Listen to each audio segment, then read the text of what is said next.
हम लोग देखते हैं कुछ उपयोगी एसिड जो हमारे आम दिनों में उपयोग होते हैं उनके बारे में हम लोग समझते हैं। उदाहरण मतलब कुछ अम्ल के उदाहरण समझना हमें, है ना। अम्ल के उदाहरण, अम्ल के उदाहरण में हमें जो कुछ जानना है, अगर एक चीज हम दे जानते हैं टारटेरिक एसिड। टारटेरिक एसिड आप याद रखो और बोलो भी, है ना। टारटेरिक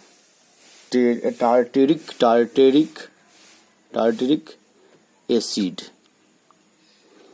टारटेरिक एसिड जो है ये पाया जाता है, इसके बारे में हमें समझना है कि यह पाया जाता है इमली में। ठीक, टारटेरिक एसिड पाया जाता है इमली में। अब टारटेरिक एसिड जो इमली में पाया जाता है, इसका उपयोग हम लोग अपने घर में जो बर्तन होता है ना, बर्तन साफ करने के लिए हम लोग इसका उपयोग करते हैं। बर्तन के साफ करने का मतलब है धातु का जो बर्तन होता है उसमें अगर अवक्षेप के रूप में अगर क्षार जम जाता है, जो आगे हम लोग इसका अध्ययन करने वाले हैं, तो वो अम्ल के द्वारा उसे साफ किया जाता है। तो इमली में पाया जाता है टारटेरिक एसिड, याद रखना है। ये टारटेरिक एसिड जो है वह अब जो है सो काफी ज्यादा उपयोगी हो चुका है, और इसका निर्माण, ये टारटेरिक एसिड का निर्माण अब इमली पे ही आधारित नहीं रह गया है, क्योंकि इसकी बहुत ज्यादा उपयोग होना आरंभ हो गया है। इसलिए इसका उत्पादन जो है सो प्रयोगशाला के स्तर पर भी उत्पादन शुरू हो गया है। जैसे आप लोग जानते होंगे ना, पानी पूरी खाते होंगे, तो पानी पूरी में जो खट्टापन जो लगता है ना, वो खट्टापन कहाँ से आ जाता है? तो पानी पूरी जो बनाते हैं उन लोगों के पास में वो टारटेरिक एसिड बाजार से खरीद के लाते हैं और उसमें थोड़ा डाल देते हैं और उससे उसका खट्टापन बनाया जाता है। तो ये टारटेरिक एसिड यूज जो होता है, यह अब प्रयोगशालाओं में भी निर्माण, मैंने कृत्रिम रूप से भी निर्माण स्रोत होता है इसका। ये इमली इसका प्राकृतिक स्रोत है, कहा जा सकता है टारटेरिक एसिड का ये प्राकृतिक स्रोत क्या है? तो इमली है ना। टारटेरिक एसिड का प्राकृतिक स्रोत इमली है, जबकि कृत्रिम स्रोत जो है वह बनाया जाता है ना। लेकिन इसका अधिक मात्रा में उपयोग हानिकारक है, ये भी ध्यान रखना। अगर ज्यादा मात्रा में अगर टारटेरिक एसिड खा लिया जाए तो वो हानिकारक होता है। अब देखो सिट्रिक एसिड के बारे में हम लोग समझते हैं ना। सिट्रिक एसिड,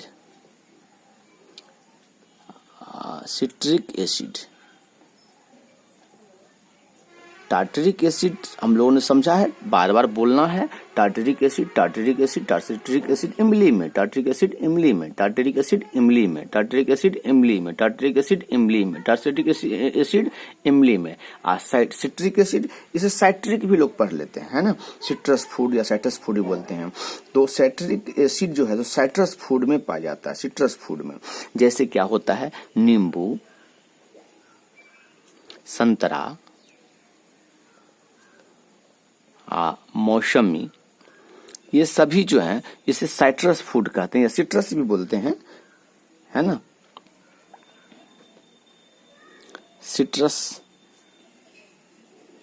फल या फ्रूट, नींबू प्रजाति के जो फल होते हैं उसमें सिट्रस अम्ल पाया जाता है।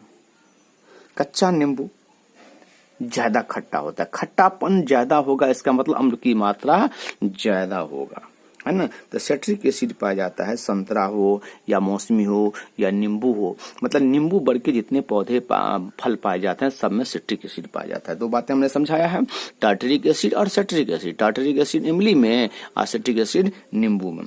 अब समझते हैं ऑक्जेलिक एसिड।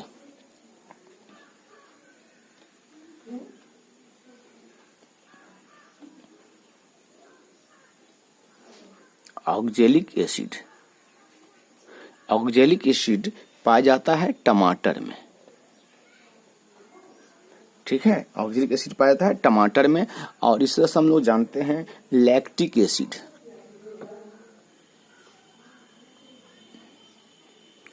लैक्टिक एसिड ये पाया जाता है दही में।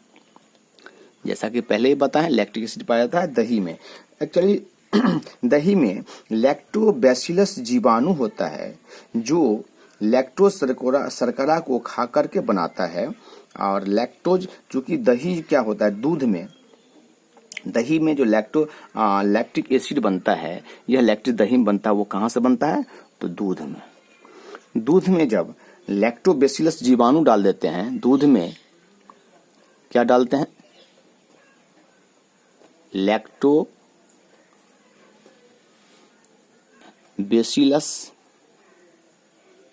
जीवाणु को हम लोग बैक्टीरिया भी बोलते हैं। तो लैक्टोबैसिलस नाम का जो जीवाणु है, ये दूध में डालते हैं हम लोग, है ना। ये दूध में कैसे डालते हैं, तो जिसको कहते हैं दही में जोरन डालना। कुछ जोरन डालते हो ना, छाली मलाई जो डालते हो, पुराना मलाई होता है या दही होता है जिसमें लैक्टोबैसिलस नाम का जीवाणु होता है, वो जीवाणु डालते हैं। और ये जीवाणु क्या करता है, तो दूध में जो लैक्टोज शर्करा पाया जाता है, लैक्टोज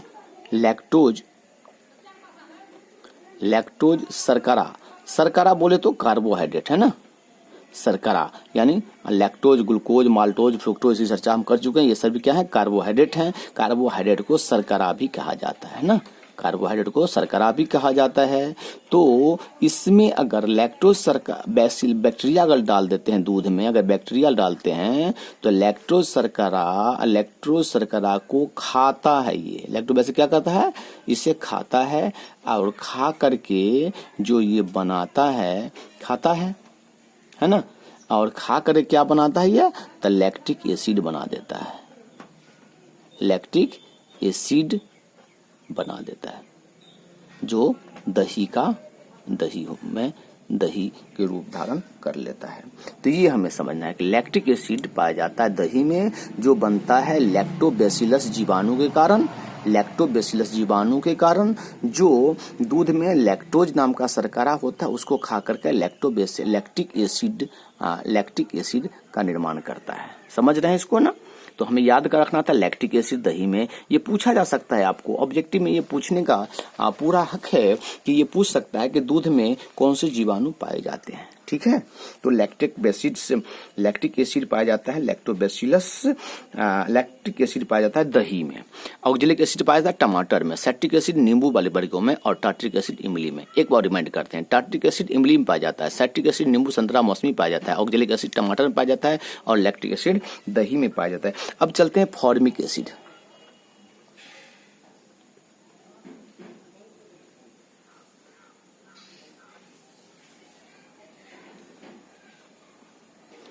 ये फॉर्मिक एसिड जो पाया जाता है, यह लाल चींटी होती है, लाल चींटी है, ये लाल चींटी में पाया जाता है। यह काफी खतरनाक होता है ना, यह फॉर्मिक एसिड जो है यह खतरनाक होता है, याद रखना है इसे। अब खतरनाक का अंदाजा तो आप ऐसे लगा सकते हो ना, जैसे एक चींटी थोड़ा काटता है, आप समझो एक बाल के बराबर आपके शरीर को वो टच करता है, और उस टच में मात्र कितना एसिड आता होगा बॉडी में, और आपको कितनी जलन पैदा कर देती है, आप कितने अस्वस्थ हो जाते हो, वो आप अंदाजा लगा सकते हो कि अगर एक बूंद का 1000वां भाग भी अगर आपके अंदर प्रवेश कर जाता है, ये फॉर्मिक एसिड आपको कितनी जलन पैदा करती है, अगर वो एक बूंद चला जाए तो फिर कितनी हानि पहुंचा सकती है। लाल चींटी आप देख रहे होगे ना, लाल चींटी पेड़ पौधे पे पाया जाता है, उसमें फॉर्मिक एसिड पाया जाता है। ठीक है, अब आते हैं हाइड्रोक्लोरिक एसिड। इन सारे एसिड के बारे में आपको जानना जरूरी है, आपको जानना चाहिए।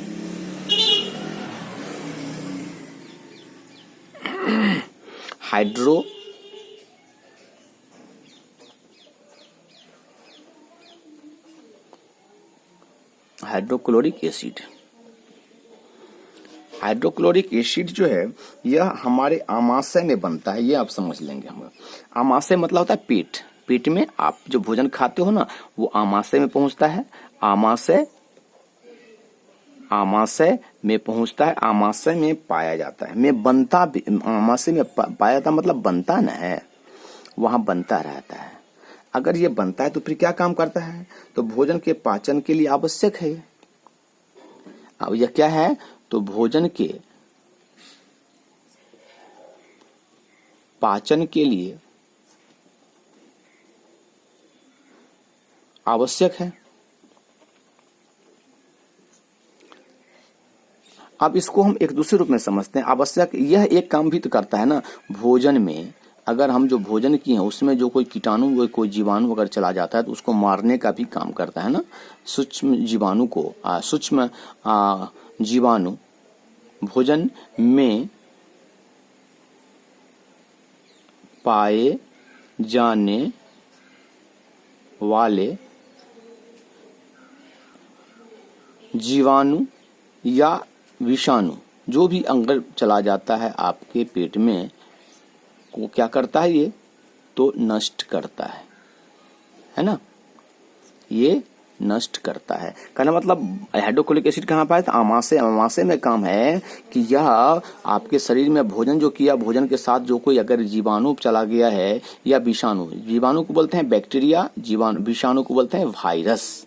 जीवाणु बैक्टीरिया, विषाणु को वायरस बोलते हैं। तो जब यहाँ ये जब विषाणु या जीवाणु जब अंदर में मान लीजिए भोजन साथ चला गया है आपके अंदर पेट में, तो वहां उस जीवाणु को ये मारने का भी काम करता है, पाचन का भी काम करता है। ये आमाशय में भी बनता है और जनरली उपयोग में जो आता है वो टॉयलेट क्लीनर के रूप में उपयोग आता है। टॉयलेट क्लीनर है ना, टॉयलेट क्लीनर। अब ये समझ सकते हो, क्लीनर आप लोग जानते हो गया ना, लैट्रिन को जो साफ करते हैं ना, तो उसके लिए जो हार्पिक वगैरह आता है ना, वो टॉयलेट क्लीनर कहलाता है। अब एक जानो एस्कॉर्बिक एसिड। एस्कॉर्बिक एसिड भी जो है नींबू संतरे वाले जो फल होते हैं उसमें पाया जाता है एस्कॉर्बिक एसिड।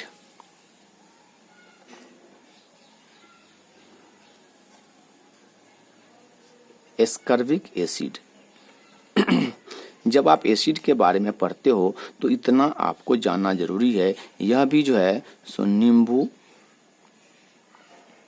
एस्कॉर्बिक एसिड जो है एस्कॉर्बिक एसिड में विटामिन सी की भी उपस्थित, विटामिन सी में भी जो विटामिन सी में भी ऐसे कह सकते हैं कि विटामिन सी में पाया जाता है एस्कॉर्बिक एसिड। और विटामिन सी नींबू वर्गीय पौधे जो होते हैं उसको सिट्रस फ्रूट कहते हैं, है ना। सिट्रस फ्रूट, सिट्रस फ्रूट मतलब सिट्रस फल। सिट्रस फल हम लोग समझा चुके हैं क्या सब होता है, तो जैसे नींबू, संतरा, मौसमी, इन सबों में एस्कॉर्बिक एसिड। अब देखिए नींबू वर्गीय में एस्कॉर्बिक एसिड और सिट्रिक एसिड दोनों पाया जाता है ना। ऑक्जेलिक एसिड टमाटर में पाया जाता है, लैक्टिक एसिड दूध में पाया जाता है, फॉर्मिक एसिड चीनी में पाया जाता है, चीटी लाल चीटी में, हाइड्रोक्लोरिक एसिड आमाशय में पाया जाता है। इन सारे एसिड को आपको जानना ज्यादा जरूरी होता है। एस्कॉर्बिक एसिड जो विटामिन सी ये जो होता है ना, इसकी कमी से, विटामिन सी की कमी से, विटामिन सी में पाया जाता है एस्कॉर्बिक एसिड, तो एस्कॉर्बिक एसिड की कमी हो या विटामिन सी की कमी हो, तो इसकी कमी से ये ध्यान रखना, अगर ये कमी हो जाती है बॉडी में तो क्या होता है आपको सूजन, मसूरा में सूजन हो जाता है, मुंह से बदबू आता है ना, मसूर माने मुंह से बदबू आने लगता है, मुंह में माने मशूरा जो बोलते हैं आप ना, मशूरे में सूजन आ जाता है, सूजन होता है। अब ये समझ लो, खून भी निकलने लगता है दांत से, मुंह बदबू करने लगता है। मसूरे संबंधी जो बीमारी हो जाती है वो एस्कॉर्बिक एसिड के कमी के कारण भी होती है। इन कुछ एसिड के बारे में कुछ गुणों को हम लोगों को समझना है। एक बार फिर से रिपीट करते हैं। टार्टरिक एसिड इमली में पाया जाता है, सिट्रिक एसिड नींबू वर्गीय में पाया जाता है और नींबू वर्गीय में एस्कॉर्बिक एसिड भी पाया जाता है। ऑक्जेलिक टमाटर में, लैक्टिक दही में, फॉर्मिक लाल चीटी में, हाइड्रोक्लोरिक आमाशय में बनता है। इसे थोड़ा सा याद करने का चीज है, लेकिन आप रटने के अलावा आप इसे एक इमेजिनेशन में काम करो, समझ विकसित करने का काम करो। आप समझो टार्टरिक इमली में, सिट्रिक एसिड नींबू वर्गीय में और स्कर्बिक भी दोनों साथ होता है। ऑक्जेलिक टमाटर, लैक्टिक दही और फॉर्मिक लाल चींटी। हाइड्रोक्लोरिक एसिड में तो बता चुके हैं, वो आमाशय में रहता है, जो भोजन के पाचन में का सहयोग करता है। उस भोजन के साथ जो कीटाणु विषाणु आदि चले गए हैं पेट में, उनको भी मारने का, उसको भी नष्ट करने का काम करते हैं। तो इतने स्कर्बिक एसिड के बारे में हमें जानकारी रखना अति आवश्यक है। हम इसका 1-2 बार और रिवीजन कर लेंगे। इस वीडियोज को 2 बार 3 बार देख करके इसे बैक करके अब फिर से देखने का काम करेंगे, है ना। अब हम लोग चलते हैं एसिड के अन्य प्रॉपर्टीजों के बारे में अध्ययन करते हैं। तो अम्ल के प्रकार देखते हैं। अम्ल के प्रकार 2 प्रकार के अम्ल होते हैं। एक होता है तीव्र अम्ल, जिसे स्ट्रॉन्ग एसिड कहते हैं, और दूसरा होता है मृदु अम्ल, जिसे सॉफ्ट एसिड कहते हैं। तो स्ट्रॉन्ग एसिड और सॉफ्ट एसिड याद रखना जरूरी है। चूंकि लोग जनरली प्रयोग में आते थे ये स्ट्रांग है, ये एसिड कितना है तो स्ट्रांग है। स्ट्रिंग मतलब वो ज्यादा इफेक्टिव है, ज्यादा कारगर है, वो एसिडिटी का गुण उसमें ज्यादा है। इसको डेफिनेशन से भी हम लोग देखते हैं। चलिए, तीव्र अम्ल और मृदु अम्ल 2 प्रकार के अम्ल होते हैं। तीव्र अम्ल और मृदु अम्ल, तीव्र अम्ल और मृदु अम्ल, तीव्र अम्ल और मृदु अम्ल। बोलो आप, तीव्र अम्ल, मृदु अम्ल, मृदु अम्ल, तीव्र अम्ल, मृदु अम्ल। Strong acid, soft acid, strong acid, soft acid. तो स्ट्रॉन्ग एसिड किसे कहते हैं? तीव्र अम्ल। ऐसे अम्ल जो जल में तीव्रता से H+ आयन दे। देखो, आपने अम्ल की परिभाषा पढ़ा है, जो वह पदार्थ जो जल में घुलकर H+ आयन देता है, H+ आयन देता है, तो उसे हम अम्ल कहते हैं। बस यहीं पे अगर H+ आयन तीव्रता से देता है, जल्दी देता है, स्पीड में देता है, तो वह तीव्र अम्ल हो गया। और ऐसे अम्ल जो जल में आसानी से H+ आयन नहीं देता है, उसे हम लोग मृदु अम्ल कहते हैं, जो आसानी से नहीं, ज्यादा तीव्र नहीं होता है, जो ज्यादा तेजी जल्दी नहीं देता है, आसानी से नहीं देता है। तो जो जितना जल्दी तीव्रता से आयन देता है वह स्ट्रॉन्ग एसिड कहलाता है। उसकी स्ट्रॉन्गता, तीव्रता अम्ल की उतनी ज्यादा अधिक होगी जो जितना जल्दी H+ आयन बना करके दे देता है जल में घुलने के बाद। क्लियर है ना? जल में घुलने के बाद जितनी तीव्रता से H+ आयन देगा वह अम्ल उतना तीव्र कहलाएगा। तो हाइड्रोक्लोरिक अम्ल, नाइट्रिक अम्ल और सल्फ्यूरिक अम्ल, ये 3 अम्ल को याद रखना है आपको। अम्ल बहुत सारे आएंगे, लेकिन ये 3 अम्ल को आप एग्जामिनेशन के पॉइंट ऑफ व्यू से भी याद रखना है। और सबसे तीव्र अम्ल इन्हीं तीनों में गिनती भी आती है ना। तो HCl को बोलते हैं हाइड्रोक्लोरिक अम्ल, चूंकि हाइड्रोजन और क्लोरीन से मिलकर बना होता है। नाइट्रिक अम्ल HNO3 नाइट्रिक अम्ल, इसको 10 बार आप लिखोगे। HNO3 नाइट्रिक अम्ल, HNO3 नाइट्रिक अम्ल, HNO3 नाइट्रिक अम्ल। मैं आप नहीं लिखोगे, मैं लिख दूं क्या? HNO3 नाइट्रिक अम्ल, HNO3 नाइट्रिक अम्ल, HNO3 नाइट्रिक अम्ल, HNO3 नाइट्रिक अम्ल। ये आप लिखो बार बार तो आपको याद रहेगा। HNO3 नाइट्रिक अम्ल। H2SO4 सल्फ्यूरिक अम्ल, जिसमें 2 हाइड्रोजन मॉलिक्यूल लिया जाता है और एक सल्फेट का मॉलिक्यूल होता है, तब जाकर के ये तैयार होता है ना। सल्फेट का संयोजकता 2 होता है और हाइड्रोजन का 1 होता है, इसलिए हाइड्रोजन 2 लेना पड़ा है ना। हाइड्रोजन के 2 मॉलिक्यूल्स लेने पड़े हैं और तब जाकर ये संयोग किया है। तो सल्फ्यूरिक अम्ल, हाइड्रोजन सल्फेट भी बोल सकते हैं इसको, या इसको सल्फ्यूरिक अम्ल भी कहते हैं ना। H2SO4 सल्फ्यूरिक अम्ल, H2SO4 सल्फ्यूरिक अम्ल, H2SO4 सल्फ्यूरिक अम्ल, H2SO4 सल्फ्यूरिक अम्ल, HNO3 नाइट्रिक अम्ल, HCl हाइड्रोक्लोरिक अम्ल। ये 3 अम्ल जो हैं क्या हैं? तो स्ट्रॉन्ग एसिड है। क्लियर है ना? अब अम्लता ज्यादा होगा, जो जितना ज्यादा होगा वो खतरनाक उतना ज्यादा होगा। ये अम्ल क्या करता है ना, त्वचा को जला देता है, आपका त्वचा को भी जला देता है ये अम्ल। ये ध्यान रखना ना, ये त्वचा को भी जला देता है। ये इतना हार्ड होता है कि यह त्वचा को जला देता है। HCl नाइट्रिक अम्ल या H2SO4। अभी आप लोगों ने थोड़ा बहुत पढ़ा था कि HCl जो है वो पाया जाता है कहाँ? आंत में उत्पन्न होता है, और एक टॉयलेट क्लीनर के लिए भी उपयोग करते हैं HCl हाइड्रोक्लोरिक का। यहाँ भी हम लोगों ने देख लिया ऐसे HCl को।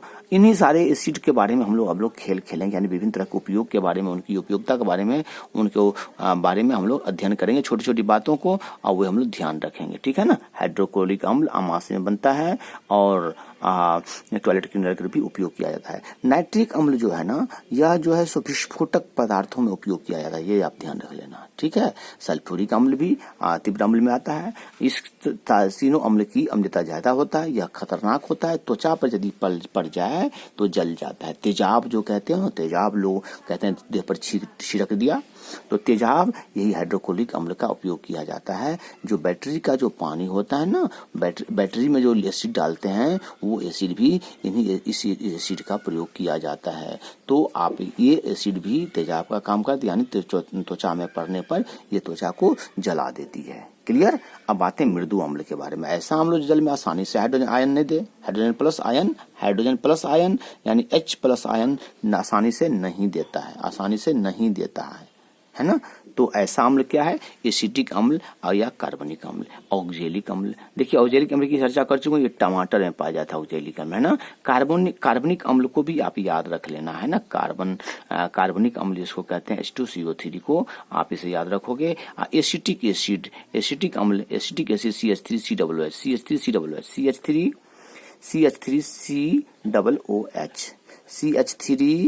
CH3COOH क्या है? Acetic acid. आप ध्यान दो, बार बार CH3 लिखना है, COOH acetic acid, CH3COOH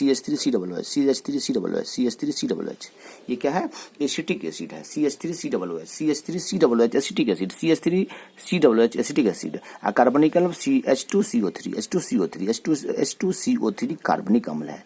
H2CO3 बोलो आप, H2CO3 कार्बनिक अम्ल, H2CO3 कार्बनिक अम्ल, H2CO3 कार्बनिक अम्ल और एसिड में CH3COOH एसिटिक अम्ल। याद करना है भाई, याद। HCl हाइड्रोक्लोरिक अम्ल है, नाइट्रिक अम्ल NO3 होता है, H2SO4 सल्फ्यूरिक अम्ल होता है।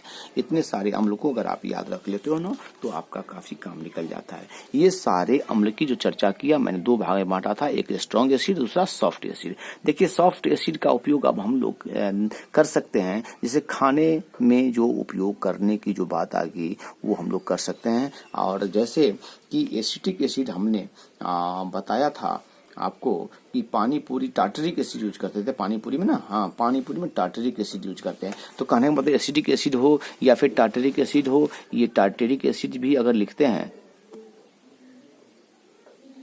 टार्टरिक एसिड, ये सब क्या है?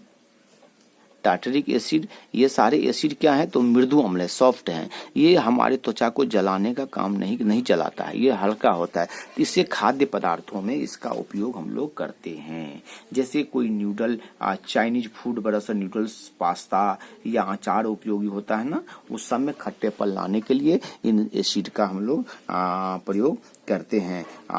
एसिटिक एसिड का, अचार में एसिटिक एसिड का प्रयोग करते हैं। इसका दूसरा नाम एक है, इसको सिरका भी बोलते हैं। देखो इसको याद रख लेना आप, है ना। इसको हम लोग सिरका भी बोलते हैं।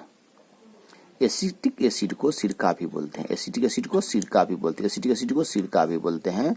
और सिरका जो कृत्रिम होता है, बनाया जाता है सिरका, तो ये सारा यूज होता है आपको, जिससे खाद्य पदार्थों को यदि खट्टा बनाना है तो एसिटिक एसिड का हम लोग उपयोग करते हैं। अचार इत्यादि में जो है सो दिया जाता है, एसिटिक एसिड दिया जाता है। हमारे त्वचा को यह हानि नहीं पहुंचाता है। त्वचा को हानि पहुंचाने वाला ये ऊपर वाला है ना, त्वचा को जला देता है। यह त्वचा को हानि नहीं पहुंचाता है, यह त्वचा को हानि नहीं पहुंचाता है यह अम्ल, ठीक है। इसकी तीव्रता में कमी के, और यह क्यों है? इसकी तीव्रता जो है वो कम होती है। इसकी तीव्रता कम होने के कारण यह हानि नहीं पहुंचाता। इस अम्ल की तीव्रता क्या होती है? तो कम होती है ना। ऐसे यहाँ लिख सकते हो। हमें छोटी छोटी बातों को कलेक्ट करना है, उनके बात एक ही है लेकिन विभिन्न रूपों में हमें प्रश्न पूछा जा सकता है, तो उन टर्म को जानना है। इसकी यानी इस अम्ल की तीव्रता बहुत कम होती है, समझ रहे हो ना। अगर तीव्रता कम होगा तो खतरनाक भी कम होगा। चलिए अब हम लोग देखते हैं अम्ल के जो भौतिक गुणधर्म है उसके बारे में थोड़ी चर्चा करेंगे। चलिए अम्ल के भौतिक गुण की हम लोग चर्चा करते हैं। अम्ल के भौतिक गुण की चर्चा करते हैं। तो अम्ल के भौतिक गुण के बारे में हम लोग जान सकते हैं कि अम्ल क्या होता है। तो स्वाद में क्या होता है? खट्टा होता है। अच्छा, ये खट्टा होता है और आप जानते हो भांति चर्चा की जा चुकी है। ये अम्ल क्या होता है, स्वाद में खट्टा होता है। चाहे दही खा लो, चाहे नींबू खा लो, चाहे पका कच्चा हुआ आम जैसे होता है ना, वो जो भी खट्टा लगता है वो समझो कि इसमें अम्ल होता है। अच्छा, खट्टापन को जिससे गंधक सूचक भी कहते हैं ना, यह गंधक सूचक भी कहलाता है। अब गंधक सूचक का मतलब समझो, गंधक सूचक होता है। गंधक सूचक होने का मतलब हुआ कि इसे सूंघ कर, है ना, सूंघ कर पहचान सकते हैं। ठीक है, हम सूंघ करके पहचान सकते हैं कि यह जो है सो अम्ल है या नहीं है। जैसे अगर आप देखो ना, नींबू अगर आप सूंघते हो तो उसकी खुशबू आती है कि नहीं आती है? एक अलग खुशबू आती है नींबू की, आप समझ जाते हो। दही यदि आपके घर में पुराना हो जाता है तो उसमें एसिड की मात्रा बढ़ जाती है, तो दही में भी गंध आ जाता है, आप सूंघ करके बता देते हो। दूध अगर फट जाता है, आप देख रहे हो ना, दूध अगर फट जाता है आपके घर में, तो आपको दूध फटना माने अम्ल उत्पन्न हो जाना है, तो दूध जब फट जाता है उसकी भी एक गंध आ जाती है उसमें। मतलब गंध से भी आप पता कर लेते हो कि यह जो है सो अम्ल है। नासिका अम्ल को सूंघकर पहचानने की, नासिका में अम्ल को सूंघकर पहचानने की क्षमता होती है। कहने मतलब नाक द्वारा सूंघ करके हम अम्ल की पहचान कर सकते हैं, इसलिए कहा हमने गंधक सूचक, ये गंधक सूचक है। तीसरा समझो कि यह लिटमस पेपर में रंग में परिवर्तन, नीला लिटमस पत्र को यह लाल कर देता है। तीसरा याद रखना क्या, कि नीला लिटमस पेपर को लाल कर देता है, लाल कर देता है। कहने का मतलब क्या हुआ कि एक लिटमस पेपर होता है, उसकी चर्चा हम लोग अभी कर रहे हैं, जिससे अगर एसिड में डुबा दिया जाता है ना, तो वो क्या हो जाता है, कैसा रंग कैसा बदल जाता है, लाल हो जाता है लिटमस पेपर का। अब लिटमस पेपर क्या होता है भैया, तो लिटमस पेपर की चर्चा ये समझिए कि यह आपको लिटमस पेपर जो तैयार होता है वो लाइकेन के पौधा से तैयार होता है, लाइकेन से मिलता है। और ये पहला प्राकृतिक सूचक के रूप में इसे मान्यता मिलती है। लिटमस पेपर में जो तैयार होता है वो लिटमस पेपर, यहां आप लिख लीजिए, ठीक है। लिटमस पेपर लाइकेन के पौधे से प्राप्त होता है। लिटमस पेपर जो बनता है, पेपर पर लाइकेन का जो रस होता है ना, वो लिक्विड उसे निचोड़ने के बाद जो प्राप्त होता है, उसको वहां हम लोग उस पेपर पे लगा करके रखते हैं, एक स्ट्रिप बना करके, और उसे जब हम लोग अम्ल में डुबोते हैं तो अम्ल क्या हो जाता है, तो लाल हो जाता है, लाल रंग में बदल जाता है। ठीक है, यह जो लाइकेन है, इसको हम लोग प्राकृतिक सूचक भी कहते हैं, है ना, प्राकृतिक सूचक। ये सब बातों को याद रखना है। प्राकृतिक सूचक लाइकेन क्या है, या लिटमस पेपर जो तैयार होता है लाइकेन के पौधे से प्राप्त होता है ना, तो इसे हम लोग क्या कहते हैं, प्राकृतिक सूचक। मतलब ये प्रकृति के द्वारा हमें प्राप्त है, ये आर्टिफिशियल नहीं है बल्कि प्राकृतिक है, इसीलिए बोलते हैं। इसी पेपर को अगर छाड़ में डुबा दिया जाता है, लाल पेपर हो, लाल को अगर लाल पेपर है, लाल हो जाता है, लाल कर देता है। और लाल को फिर अगर छाड़ में दिया जाए, यानी अभी हम चर्चा करेंगे बाद में, लेकिन समझ लेते हैं थोड़ा सा, छाड़ में अगर डाल देते हैं तो यह फिर पेपर को क्या करता है, नीला कर देता है ना, ये छाड़ में होता है। और नीला लिटमस पेपर को लाल कर देगा यदि वो अम्ल होगा, ये ध्यान रखना है। ये जो है सो प्राकृतिक सूचक के रूप में हो गया। अब हम लोग ये समझते हैं कि कृत्रिम सूचक भी हो सकते हैं क्या, है ना। ये 3 गुण मैंने बताया कि स्वाद में खट्टा होता है, सूंघने से गंध से पता चल जाता है। और दूसरा, अगर इस सब से भी पता नहीं चला तो लिटमस पेपर लो भैया, नीला लिटमस पेपर लो, उसमें डुबाओ तो वो जो है वो उसे लाल कर देगा। अब एक पॉइंट जो जीके का बन जाता है, जो ऑब्जेक्टिव में आ सकता है कि लिटमस पेपर तैयार होता है कहाँ से, तो लाइकेन नाम के लाइकेन पौधे से। लाइकेन का एक पौधा होता है छोटा, उससे प्राप्त होता है। अच्छा, कुछ कृत्रिम जो सूचक है, कृत्रिम सूचक है, ये लिटमस पेपर क्या है, एक सूचक हो गया ना, वो टेस्ट करके बताता है। लिटमस पेपर ये क्या है, यह भी एक सूचक है। जिस तरह से गंधक सूचक गंध से आधार प्राप्त होता है, इस तरह लिटमस पेपर भी एक सूचक है, जो उसमें डुबाने के बाद हमें पता चल जाता है, उस लिक्विड में, उस एसिड में डुबाने से हमें पता चल जाता है। इसी तरह से कुछ कृत्रिम सूचक प्राकृतिक सूचक हो गए। अब कृत्रिम सूचक को भी हम लोग समझ सकते हैं कि नहीं, है ना। कृत्रिम सूचक, कृत्रिम सूचक जो है वो क्या सब हो सकता है, थोड़ा सा इससे भी हम लोग जान लेते हैं। जैसे मिथाइल ऑरेंज, याद रखना आप नाम, थोड़ा बहुत केमिस्ट्री पढ़ते हो, थोड़ा बहुत नाम याद रखना पड़ेगा। मिथाइल ऑरेंज, है ना, मिथाइल ऑरेंज। फिनोप्थिलीन,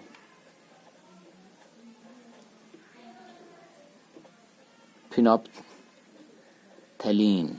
देखिए ये सारे रासायनिक तत्व हैं, इनके सारे सूत्र होते हैं, लेकिन अभी इनकी आपकी कक्षाओं में इतना डिटेल जाना जरूर नहीं है। अभी इनके नाम को ही हमें समझ के काम करना है, ठीक है। तो ये मिथाइल ऑरेंज और फिनोप्थिलीन ये भी काम में लिया जाता है, लेकिन ये क्या है, तो कृत्रिम सूचक है ना। कृत्रिम सूचक को ध्यान रखोगे, मिथाइल ऑरेंज और फिनोप्थिलीन। अच्छा, प्याज भी एक समझोगे कि प्याज या साबुन के घोल में भी वो गुण होता है। जैसे प्याज को क्या करते हैं, होटल में आप देखोगे, जैसे लाइन होटल सब अगर खाने के लिए जाते हैं कहीं, तो देखते हो कि प्याज पूरा गुलाबी रंग का हो जाता है। असल में प्याज जब हम काटते हैं तो गुलाबी रंग का होता नहीं है, उसे क्या करते हैं, तो सिरका में डुबो करके रख दिया जाता है। तो सिरका में डुबो करके जब रख देते हैं प्याज को, सिरका क्या होता है, तो सिरका के बारे में हम लोग ने अभी जाना था कि सिरका एसिटिक एसिड होता है ना। तो एसिटिक एसिड में जब इसे हम डुबा के रखते हैं तो इसका रंग परिवर्तन हो जाता है प्याज का, और वो प्याज जो है प्याज माने ऐसे गुलाबी रंग का हो जाता है ना। इसको ध्यान रखना। सिरका में डुबोने पर अब देखो, डुबोने का मतलब हुआ 6-7 घंटा, 4-5 घंटा छोड़ दिया उसमें, तब क्या हो जाता है, प्याज गुलाबी रंग का हो जाता है ना, गुलाबी रंग का हो जाता है। ये ध्यान रखने की कुछ बातें हैं। देखो, इसमें मैंने बहुत सारी बातें बता दिया है, लेकिन बहुत भारी नहीं है। हम एक बार रिवाइज करते हैं। अम्ल के भौतिक गुण क्या, पहला स्वाद में खट्टा, दूसरा गंधक सूचक, गंध के द्वारा भी इसे पहचाना सकता है, और तीसरा अगर इस दोनों से भी पता नहीं चला तो इसको नीला लिटमस पेपर को उसमें डाल देते हैं, नीला लिटमस पेपर को या जो है सो लाल कर देता है। जब इसी में हम डाल देते हैं तो बस बात खत्म। 3 ही बातें तो थी इसमें भौतिक गुणों के बारे में। अब ये एक अलग पार्ट इसमें से जुड़ गया। जब नीला लिटमस पेपर भी सूचक है, तो जो ये सूचक जो बनता है लिटमस पेपर, वो कहाँ से बनता है, तो भाई लाइकेन के पौधे से प्राप्त किया जाता है। और यह सूचक कैसा है, तो प्राकृतिक सूचक है। समझ में आ रही है ना, लाइकेन प्राकृतिक सूचक है। जो नीला लिटमस पेपर जो बनाए जाते हैं वो लाइकेन से बनाए जाते हैं। और एक और चर्चा मैंने यहीं पे कर दिया कि लाल लिटमस पेपर अगर हो, नीला है तो लाल कर देता है, लेकिन लाल हो तो उसे फिर क्षार उसको नीला कर सकता है, ये भी मैंने बता दिया। चलो हटाओ। अब प्राकृतिक या कृत्रिम की चर्चा भी कर दी थोड़ा सा। कृत्रिम होता है मिथाइल ऑरेंज और फिनोप्थिलीन, मिथाइल ऑरेंज और फिनोप्थिलीन, है ना। और अगर कहेंगे कृत्रिम में, तो कृत्रिम में हम कह सकते हैं एसिटिक एसिड को भी कह सकते हैं, जो प्याज जिसे सिरका कहा जाता है, एसिटिक एसिड को सिरका कहा जाता है। पीछे भी चर्चा मैंने किया, बार बार इसलिए कर रहा हूँ कि आपको ये याद होना चाहिए। एसिटिक एसिड सिरका होता है, उसका फार्मूला क्या होता है, CH3, है ना, CH3COOS। तो ये आपको ध्यान रखना है सिरका का। एसिटिक एसिड का ये फार्मूला आपको ध्यान रखना है, इनके गुणधर्म को आपकी समझ में आनी चाहिए। और कुछ बातें चर्चा कर दूं। अम्ल सूचक अम्ल के साथ रंग में परिवर्तन, अम्ल रंग की परिवर्तन करने की भी सूचना देती है। ये रंग परिवर्तन कर अम्ल की सूचना देती है। कहने का मतलब ये नहीं हुआ लिटमस पेपर को नीला कर दिया तो अम्ल में रंग में परिवर्तन करने का काम करता है ना, रंग में परिवर्तन करता है। तो ये तो बात यही हो जाती है कि अम्ल क्या करता है, तो गंधक सूचक स्वाद खट्टा होता है और रंग में क्या करता है, तो परिवर्तन लाता है, परिवर्तन लाता है। यह भी इसका एक आगे तीसरे में हो गया। आज ज्यादा जो तो चौथा बना दो ना, कोई दिक्कत। अम्ल सूचक अब बता चुके हैं कि भाई लाइकेन से मिलता है। अम्ल जो होता है वो एक गुण और छूट गया अम्ल का, ये बहुत ही इंपॉर्टेंट इसका है। ऐसे लिखे तो पांचवा पॉइंट क्या होता है कि अम्ल क्या होता है भाई, अम्ल कोरेसिव नेचर का होता है। याद करो, कोरेसिव। कोरेसिव का मतलब होता है कि यह क्षरण पैदा करती है ना, ये क्षरण पैदा करती है। क्षरण पैदा मतलब हुआ कि जैसे जला देना है ना, जला देती है, पैदा करती है। सारा बात हम बता चुके हैं अम्ल के बारे में। हमें क्या करना है, कुछ कुछ बातों को एक नए सिरे से समझनी। क्षरण पैदा करना यानी जला देना। क्षरण शब्द को याद रखना, कोरोसिव नेचर याद रखना। कोरोसिव होती है यानी क्षरण पैदा करने वाली होती है। अम्ल क्षरण पैदा करने वाला होता है, कोरोसिव नेचर का होता है। अम्ल सूचक लाइकेन का बना होता है। अम्ल सूचक रंग परिवर्तन में रंग परिवर्तन करता है। यह नीला लिटमस पेपर को लाल कर देता है। गंधक सूचक होता है। गंधक सूचक गंध मतलब गंध सूंघ के पता चलता है और स्वाद में यह खट्टा होता है। भाई बहुत बता दिया आपको, इसके चैप्टर में बहुत ज्यादा हमने टाइम दिया है। अब हम आशा करेंगे आप इसे अच्छा से कर लोगे। चलते हैं अम्ल के कुछ रासायनिक गुणों के बारे में हम लोग चर्चा करते हैं।